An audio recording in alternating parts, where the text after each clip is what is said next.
Alhamdulillah alladzi ja'alana minal muslimin wal mu'minin wal muhsinin wal mudahhin wal muzakkin. Asyhadu an la ilaha illallah wahdahu la syarika lah wa asyhadu anna Muhammadan 'abduhu wa rasuluhu la nabiyya ba'dah. Allahumma shalli wa sallim ala hadzal nabi al-karim Muhammadin wa ala alihi wa ashabihi ajma'in. Amma ba'du fa ya ibadallah, usikum wa iyaya bi taqwallah wa ta'atihi la'allakum tuflihun. A'udzu billahi minasy syaithanir rajim. Bismillahirrahmanirrahim. Qala innama utituhu ala ilmin indi.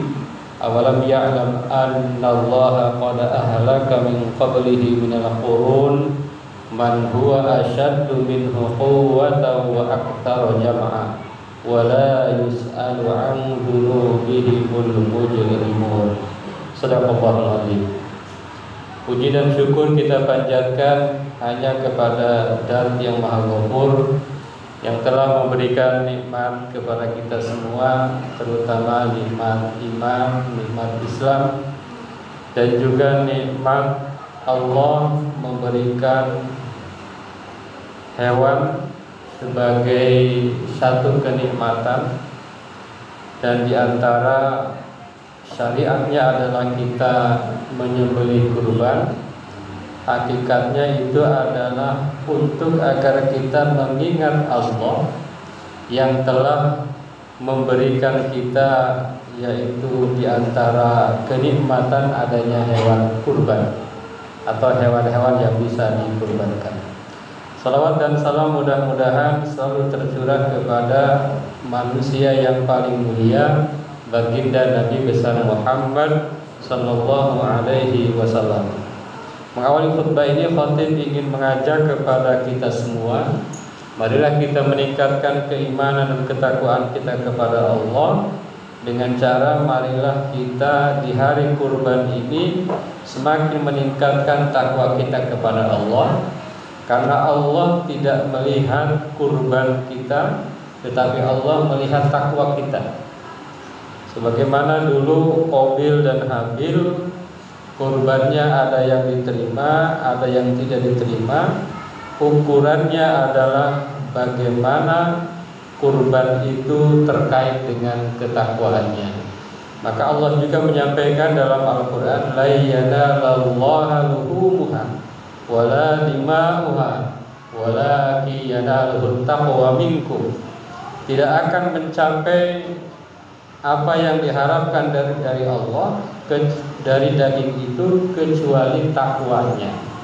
Jadi alat ukurnya adalah takwa. Ketika kita mampu berkurban, maka kita terus cross check sebagaimana jauhnya dan kuatnya takwa kita. Hadirin jamaah Jumat yang berbahagia, di kesempatan ini insya Allah ingin sharing tentang antara dunia dan akhirat, menyusun skala prioritas hidup seimbang di hari raya kurban. Hadirin jamaah Jumat yang berbahagia, di hari raya Idul Adha ini kita umat Islam diajarkan tentang pengorbanan, diajarkan tentang ketaatan, dan diajarkan tentang bagaimana memprioritaskan di dalam hidup. Hadirin jamaah Jumat yang berbahagia, kalau berkaitan dengan akidah, maka tidak ada yang bisa lebih diprioritaskan daripada akidah itu. Nabi Ibrahim dengan ancaman, Nabi Ibrahim dengan penindasan, Nabi Ibrahim dihadapkan dengan berbagai pengorbanan itu dilakukan oleh Nabi Ibrahim, dihadapi oleh Nabi Ibrahim, karena itu berkaitan dengan ketauhidan. Maka di dalam Quran surat Luqman misalnya, meskipun kepada orang tua kalau berbicara tauhid tidak bisa kita tinggal diam. Al-Quran berfirman, Allah berfirman dalam Al-Quran, wa in jahadaka ala an tusyrika bi ma laisa laka bihi ilmun fala tuti'huma wa sahibhuma fid dunya ma'rufa. Kalau berkaitan dengan tauhid, sebagaimana yang diperjuangkan oleh Nabi Ibrahim alaihissalam, tidak bisa kompromi, tidak boleh ikut meskipun orang tua kita, tetapi di urusan-urusan lain kita tetap menghormati, memuliakan orang tua kita. Wattabi' sabila man anaba ilayya tsumma ilayya marji'ukum fa unabbi'ukum bima kuntum ta'malun. Hadirin jamaah Jumat yang berbahagia. Oleh karena itu pada kesempatan ini Khotib ingin menyampaikan 4 poin penting. Yang pertama adalah dunia adalah ladang akhirat. Dunia bukan tujuan utama kita. Bagi seorang muslim, akhirat itu yang paling utama. Ingat, ada 2 sifat Allah. Allah itu Maha Pengasih dan Penyayang, Ar-Rahman. Allah memberikan nikmat yang kecil, sering digambarkan hanya 1% kenikmatan di dunia, baik untuk yang mukmin maupun untuk yang kafir. Jadi nikmat di dunia itu hanya 1% dan itu dinikmati oleh mukmin dan kafir. Maka jangan heran di dunia ini kadang-kadang yang lebih maju bukan yang muslim, bukan yang mukmin. Kadang-kadang yang bandel lebih maju, yang bandel lebih hebat. Tetapi ada sifat Ar-Rahim. Allah memberikan kenikmatan di akhirat yang kenikmatannya 99%, dan itu hanya diberikan kepada orang-orang yang beriman.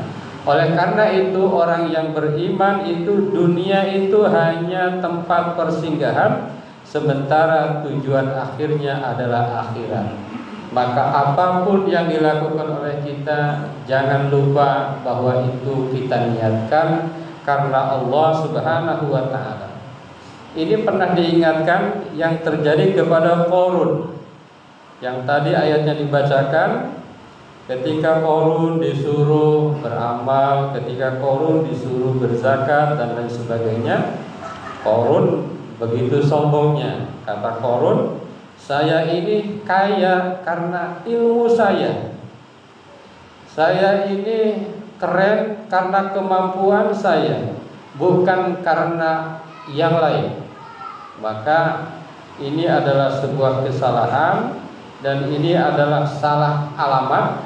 Karena hakikatnya apapun di dunia ini, mudah-mudahan kita senantiasa ingat bahwa itu adalah harus dijadikan untuk kepentingan akhirat. Seperti Nabi Muhammad SAW, kalau kita lihat sejarah, itu hartanya 1.217 kg emas. Kalau sekarang itu sekitar 2,5 triliun. Tapi infak Rasulullah itu 1.251 kg emas. Kalau sekarang mungkin sekitar 3 triliun. Artinya kalau kita hitung, Rasulullah di masa hidupnya 60% digunakan untuk meninggikan li'ila'i kalimatillah, untuk dakwah berjuang di jalan Allah. Tentu sisa hartanya juga sama, semuanya adalah digunakan untuk li'ila'i kalimatillah.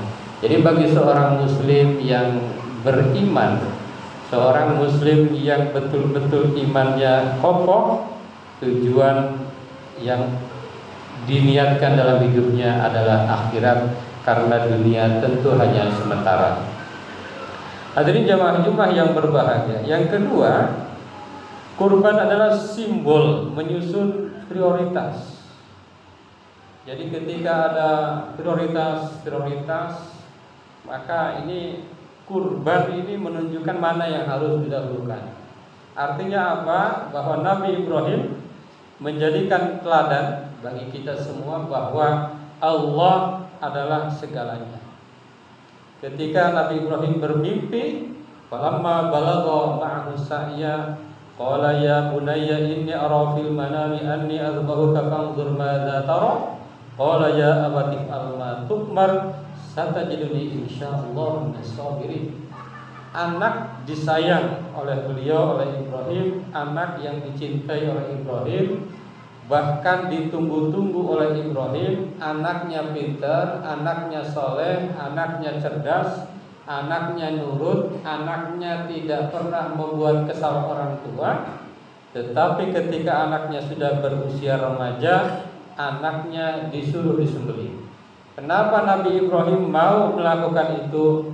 Tiada lain adalah karena prioritas ketaatan kepada Allah itu adalah utama dibandingkan dengan yang lainnya. Alhamdulillah ini tidak menimpa kita. Kalau menimpa kita atau anak-anak kita ini nggak bisa kita bayangkan, pasti anak kita akan menolak. Dan ini adalah bukti kasih sayang Allah Subhanahu wa taala hanya berlaku dan terjadi kepada Nabi Ibrahim dan Ismail, meskipun pada akhirnya diganti dengan bidzibhin azim wa fadainahu bidzibhin azim. Itu ada dalam Al-Qur'an. Hadirin jamaah Jumat yang berbahagia, itu yang kedua. Yang ketiga adalah menyeimbangkan dunia dan akhirat adalah ciri hamba yang beriman. Seorang yang beriman itu pasti dia dunianya diperhatikan, akhiratnya lebih-lebih diperhatikan. Jadi kalau imannya tinggi itu akhirat diperhatikan tapi tidak lupa dunia. Tapi kalau keimanannya rendah itu dunia diperhatikan, kadang-kadang akhiratnya lupa. Allah Subhanahu wa taala berfirman, "A'udzubillahi minasyaitonir rajim wa bataghi fima ataakallahu ad-daral akhirah wa la tansa nasibaka minad dunya wa ahsin kama ahsanallahu ilaika wa la tabghil fasada fil ard innallaha la yuhibbul mufsidin." Perhatikanlah akhirat. Jadi akhirat dulu. Kalau menurut Quran seimbang itu didahulukan akhirat ya. Bukan 50% 50%. Tapi wala tansa nasibaka minad dunya, tapi kamu jangan lupa dunia. Al-Quran tidak bilang begini, wa bataghi fima ataakallahu darad dunya wala tansib nasibaka minal akhir. Enggak bilang begitu. Kenapa? Karena keseimbangan yang dimaksud adalah utamakan akhirat, seimbang akhirat dengan dunia, tetapi yang paling pokok itu adalah akhirat. Itu sebagaimana yang dilakukan oleh Nabi Ibrahim dan keluarganya Ismail Siti Sarah. Hadirin jamaah Jumat yang berbahagia, yang terakhir yang bisa disampaikan pada kesempatan kali ini adalah investasi terbaik adalah amal yang bernilai akhirat. Kita seringkali melihat status-status atau propaganda atau iklan-iklan terkait investasi. Investasi dunia saja betapa pentingnya. Kenapa? Karena orang yang tidak bisa berinvestasi itu berbahaya, bisa sengsara, bisa miskin, bisa melarat kalau dia tidak pandai berinvestasi. Itu dalam kehidupan dunia. Semua orang pasti ingin bisa berinvestasi, maka investasi terbaik itu yang jangan dilupakan adalah investasi akhirat. Kalau investasi dunia kenaikannya itu sangat terbatas. Kalau kita ditawarkan dengan investasi-investasi yang kenaikannya signifikan, itu biasanya bohong, biasanya penipuan. Misalnya Anda investasi ke perusahaan kami 100 juta, dalam setahun Anda akan mendapatkan 2 kali lipat dari 100 juta. Itu umumnya penipuan. Kalau investasi dunia, kalau investasi akhirat tidak ada istilah penipuan. Cuma ini kita tergantung daripada keimanan kita, Karena kalau kita ini masih hidup, imannya ini naik turun. Maka Allah Subhanahu wa taala berfirman, wa'bud rabbaka hatta ya'tiyakal yaqin. Beribadahlah kepada Tuhanmu sampai datang yakin. Kalau hanya lihat kata yakin itu aneh. Beribadah sampai kamu yakin. Kalau udah yakin berarti sudah selesai. Bukan. Ternyata kata yakin itu artinya datangnya kematian. Apa maksudnya? Maksudnya adalah bahwa iman atau keyakinan itu ada 100% kalau kita diambang kematian. Karena itu ditunjukkan surga dan neraka. Tapi kalau udah diambang kematian, tidak ada lagi pintu untuk beribadah, tidak ada lagi pintu untuk bertaubat. Rasulullah SAW bersabda, Al-Kais man dana nafsahu wa amila lima ba'dal maut. Orang yang cerdas adalah orang yang senantiasa menghisab dirinya dan beramal untuk kehidupan setelah kematian. Jadi orang yang berinvestasi akhirat, mampu berinvestasi akhirat, itu orang yang paling cerdas. Orang yang bisa berinvestasi di dunia untuk kepentingan hari tua saja, itu orang cerdas. Yang lebih cerdas lagi, yang paling cerdas lagi adalah orang yang mampu berinvestasi untuk kepentingan akhirat. Hadirin jamaah Jum'ah yang dirahmati oleh Allah Subhanahu wa taala, mudah-mudahan kita semua termasuk ke dalam golongan orang yang senantiasa paham bagaimana memprioritaskan kehidupan dunia dan akhirat kita. Barakallahu li wa lakum fil Qur'anil azim wa nafa'ana wa iyyakum bima fihi minal ayati wadh-dhikril hakim. Aqulu qouli hadza astaghfirullahal azim.